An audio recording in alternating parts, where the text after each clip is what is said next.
Trev's 2026 market outlook highlighted a key number about buyer intentions for 2026. They said that of intending buyers that were surveyed in an Ipsos poll, about 45% of those buyers were first-time home buyers. This video is not focusing on first-time home buyers, it's really focusing on everybody else and why this market feels so stuck. In the early days of 2026, at least through 2.5 months, we are lagging 2025 when it comes to reported sales.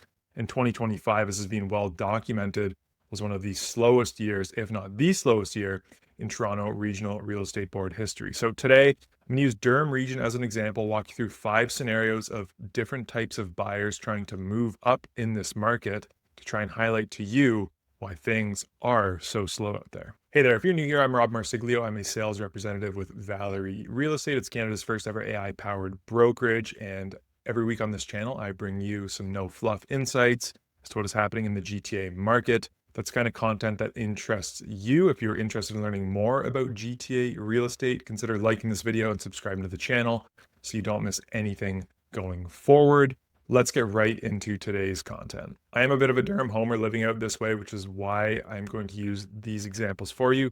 This exercise can be done with any region though, really any property type, any buyer timeline, somebody trying to move up in today's market. But what's important to note is we are talking about somebody trying to move up in today's market, not, how much longer is it going to take for somebody to move up? What happens if in the next 2 years they're able to save X amount more? No. When do they buy?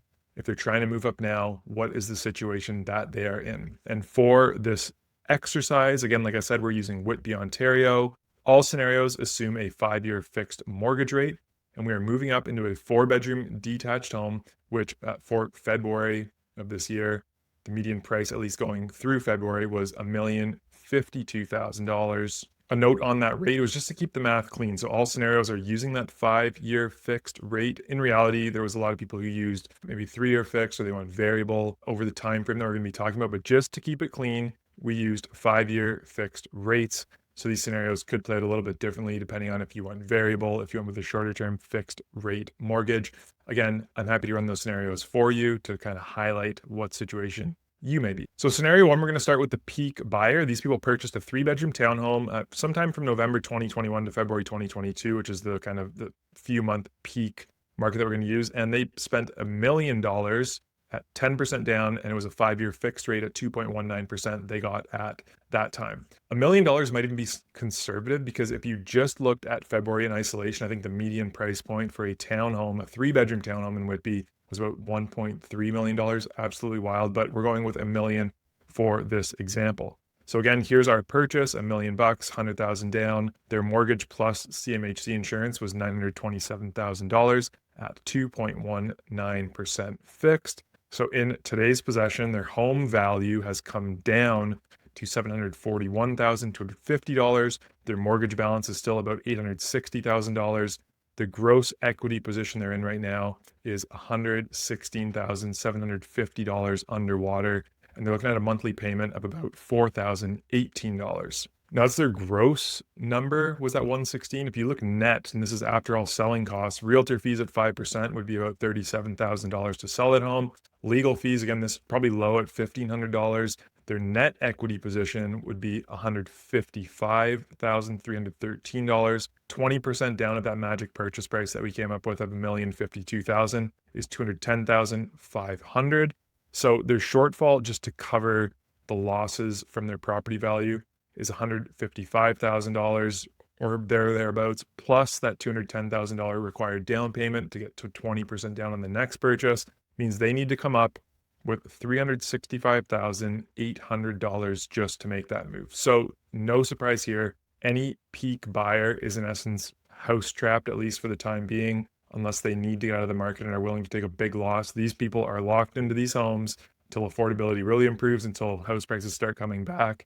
But I think it's going to be a long while. If you look historically at how long these corrections take to play out, the corrections from the kind of early 90s and onwards, we're seeing people wait 13, 15 years just to see home prices get back up to what they were when they originally purchased. So could be a long road ahead for people in scenario 1. We'll take a look at scenario 2. So again, these people purchased a 3-bedroom townhouse in Whitby in 2018 for $610,000. They put down 10% again. We kept that number consistent throughout as well, putting down 10% for, we're assuming this is your first purchase. So $61,000 down. Their mortgage plus CMHC insurance was $566,000.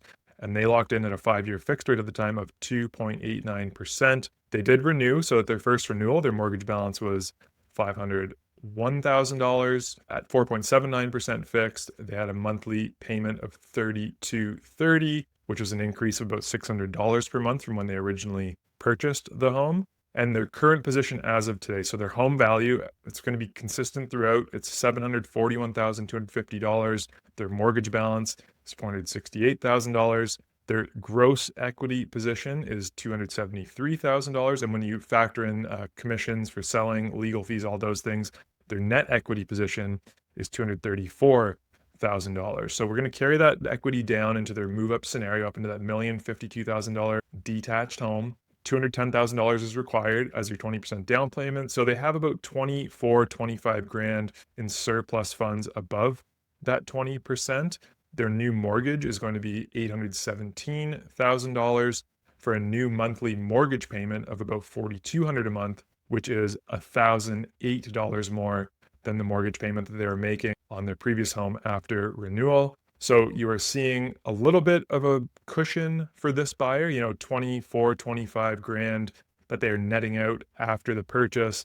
Their monthly payment is going up by about $1,000 a month, but equity gets them just over the hump at this 20% threshold. It's an uncomfortable yes for people in that 2018 purchase scenario that are now trying to move up in today's market. The next scenario that I want to run you through is, we kind of often lump buyers, move-up buyers into two groups. It's kind of the pre-pandemic group and people who bought in the pandemic that are trying to move up now. I think we've kind of answered the question that if you bought near the peak, you were kind of stuck at this point in time in the home that you're at, unless you're willing to take that big equity loss or you're able to come up with a big amount of funds to kind of fill that gap in that you need.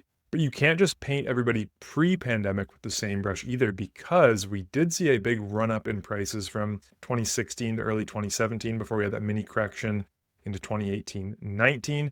So this is going to look at the scenario of people who bought in 2017 and what does their situation look like. So this person bought a home, that Whitby townhome, in February or March of 2017, let's call it, for about $710,000. So if we zoom back up here to the previous scenario, you can see that purchase price a year later was about $100,000 less for the same home type. They put 10% down. Their 5-year fixed rate was 2.42%. They had to renew in 2022. Let's check out the math on this scenario. So again, about $71,000 down.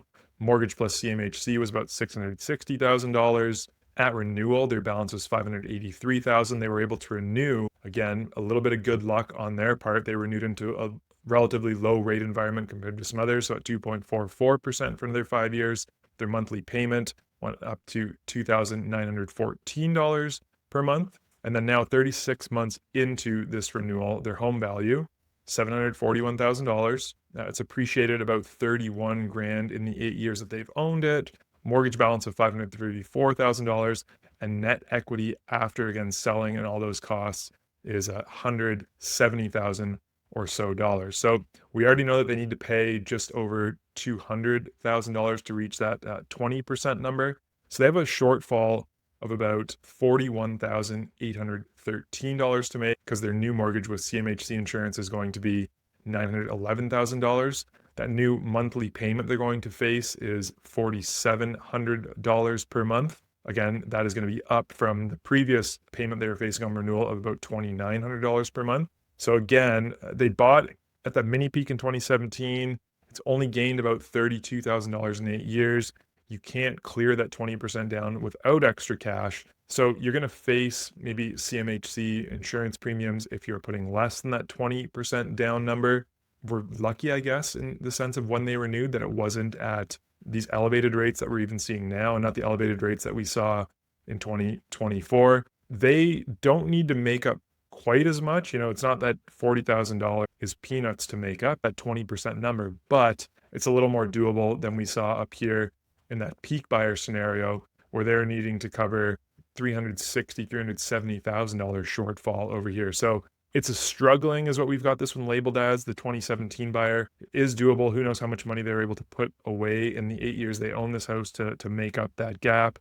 Could they make this move work? Sure, but definitely not a slam dunk like we saw in these appreciating markets where the move-up buyer had it maybe relatively easy because of appreciation on their current property. 2017 is one great example of the pre-pandemic buyer that is having a hard time moving up in today's market. But there is one other variable that I will touch on in this last scenario, which is going to be broken down into scenarios 4A and 4B. I chose one number for this exercise. You're going to see what I'm talking about as we get into it. If that number is larger than that I'm using, it puts somebody in a tougher position. So let's just get into it. It is the 2011 buyer who HELOC'd their home. They took out a HELOC, needed some quick cash for something, took it out of their property. Let's look at that scenario. So same thing, they bought a 3-bedroom townhome in Whitby in 2011 for $313,000. This time they put 20% down. They had a number of renewals to go through in the time they owned the home, and they drew out a $300,000 HELOC in 2022 at the peak. So here is the breakdown of their down payment and their mortgage amount. Initially, they drew a HELOC from their home at peak valuations of $1.3 million. So they drew $300,000 for renos and life purposes. Their current position now would be $741,000 would be the home value. They have $136,000 left on their mortgage balance, $300,000 left on their HELOC balance because they've only been paying interest. That's total debt of $436,000 they would need to clear. Their mortgage payment and HELOC payment amounts to about $2,700 per month. So net proceeds after selling in this scenario, gross equity position of $305,000. You take out those selling costs, the commission fees and legal fees. That net equity position is down to $266,000, a surplus of $56,000 or so on top of the 20% they need to move up into that bigger home. And that monthly mortgage payment goes up from a total of $2,700 or so between the HELOC and the mortgage payment to about $4,100. So they can move up, but the HELOC did cost them a little bit in terms of their purchasing power and their kind of equity position, cash on hand after making this purchase. And you're going to see that in the next scenario, what it looks like if they hadn't have done that. But anyways, they're in a little bit better position than called the 2018 buyer, just based on the appreciation they saw in their home. The fact that it nearly tripled to the peak, that's when they chose to take the HELOC out, and still sold for about 30% less than it was at the peak of the market. If we move down to that last scenario, scenario 4B, exact same identical purchase. Their current position here is $136,000 mortgage balance, which means they would have about $605,000 in gross equity if you just subtracted those two numbers. That's what their monthly payment looks like at $1,366 a month. So their net equity available is $566,000 after all fees. And let's say they threw that all into a down payment for a mortgage of about $485,000. They're looking at a payment increase to about $2,516 a month. So if they went with that minimum down, it would still be about $4,000 per month in mortgage payments, which a little bit more than they're paying right now. Not quite double, but almost with their current HELOC and mortgage payment. Whereas in this scenario, had they never have taken that HELOC on, it would be less than a doubling of their mortgage payment to move up in that bigger house, putting all of their cash back into it. But obviously, these are the people that are in the best position of all the scenarios that we covered in this video, having 54% down, coming out ahead. Again, those are the people that are kind of unlocked in this market and still able to move up. Which brings me to kind of my final point to wrap this whole video up. If you're a buyer looking to purchase right now, whether you're first time, move up, whatever that may be. First off, move up buyers running this exercise, very important for you in this market. But first time buyers just trying to get into the market, it could be a big time wasting exercise to be targeting people who purchased real estate in the last 5 or so years. They are in tough positions to sell, especially if they need those funds to move up into something else.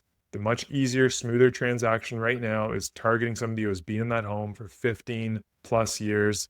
They've had a lot of time for equity to build, even in spite of this correction that we've seen that's been going on since early 2022. So targeting those longer term homeowners is where you're going to get your deals in today's market. I hope that this breakdown of these scenarios was helpful for you. If you have any questions about anything that I went through today, leave a comment down below. Don't forget to book a call with me if you want to talk about your real estate journey. There's a Calendly link in the description as well. Like the video, subscribe to the channel so I can reach more people just like you. It really does help us out. And again, thank you so much for watching another video right through until the end. Until we speak again next time, please stay safe and cheers. Thanks for watching this video. I hope you enjoyed it. If you did, there's another one on screen right now for you to check out. And don't forget to like and subscribe.